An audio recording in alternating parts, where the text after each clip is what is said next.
এ আবির চলো, সামনে একটা কাঁঠাল গাছ আছে, দুইটা কাঁঠাল আছে। হ্যাঁ, এটা ধরে ফেলছো, তারপর এটাও ধরে ফেলো। চলো আমরা বাসায় নিয়ে যাই। এই তো আবির আয়, আমগুলো পুরুট পুরুট কিছু আম আছে, এগুলো পেরে নি। এই তো এখানে পাকা পাকা আনারস আছে, এগুলো পেরে নি। সামনে একটা বড় ডাব গাছ আছে, ওই ডাব গাছ থেকে আরে অনেক কষ্ট হইতেছে, অনেকদিন পরে উঠতেছি। তো আমি মেয়ে হয়ে এত কষ্ট করে ডাব পারতেছি, কিন্তু একটা আফসোস, আমার ভিডিওতে কেউ লাইকও করে না, সাবস্ক্রাইবও করে না। বন্ধুরা প্লিজ ভিডিওতে লাইক, চ্যানেলটিকে সাবস্ক্রাইব করে দিও আমার জন্য। এই আবির সামনে তো অনেকটা একটা পেঁপে আছে, তুমি বসো বসো, তোমার উপর দিয়ে আমি পেঁপেটা পেরে নি। ইঞ্ঞো, এই তো।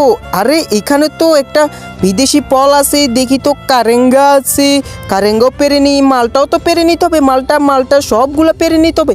এখানে দেখতে পাচ্তেছো আমাদের গাছে অনেকগুলো লেচু ধরছে। আর একটা কাজ করি, এখানে তো আমাদেরকে কিছু কলাও পেরে নিতে হবে, বুঝছিস? আচ্ছা ড্রাগন নিতে হবে। এখন দেখবা আমরা এতগুলো ফল নিয়ে কক্সবাজার চলে আসলাম।